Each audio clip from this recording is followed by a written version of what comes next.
สบายดีพบกับพวกเขาอีกแล้วเนาะลูกศิษย์อาจารย์ปาวีมื้อนี้เฮาก็สิมาเว้ากันในหัวข้อวินเมาแดดสิเป็นจังไดนั้นไปติดตามเลยเนาะเป็นวินเมาแดดเวลาที่อากาศร้อนหลายแสงแดดกาอาจจะอยู่ในเรือนหรือนอกเรือนเป็นเหตุที่เฮ็ดให้เสียน้ำและเกลือหลายดนเฮ็ดให้เฮาอิดเมื่อยและก็กลายเป็นคนเมาแดด สำหรับอาการแม่นจะมีอาการเจ็บหัวขิงห้อนแหงปวดหากหน้าแดงกำมะจรเต้นไวและแหงอุณหภูมิขึ้น40หา42องศาส่วนหลายคนเจ็บมักเสียสติบ่รู้สึกตัวตามมาอย่างไววาสำหรับการปฏิบัติการปิ้นปัวเอาคนเจ็บเข้าห่มและให้มีอากาศสด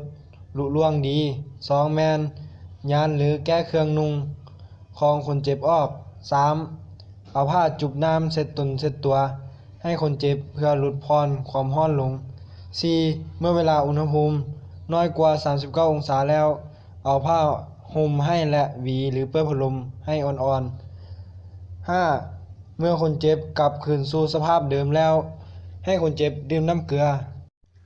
สำหรับน้ำเกลือแมนเอาเกลือมาหยิบหนึ่งต่อน้ำครึ่งจอกให้ดื่มทุกๆ15นาทีประมาณ3-4เทื่อ6ถ้าหากว่าคนเจ็บยังมึนเมาหรือมีอาการบ่ดีขึ้นต้องส่งโรงหมอสำหรับการป้องกัน1เมื่อเวลาอบอ้าวหลายให้พักผ่อนและดื่มน้ำหลายๆ2ให้ใส่หมวกหรือกางขันห่มเวลาออกกลางแดด3นุ่งเครื่องสีแจ้งหรือสีขาวในเวลาเฮ็ดเวียกหรือเวลาย่างอยู่แสงแดด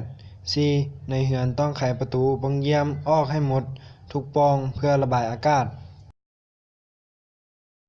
ขอขอบใจที่รับชมรับฟังคลิปของเราจนจบและอีกครั้งเราจะได้กล่าวคำว่าสบายดี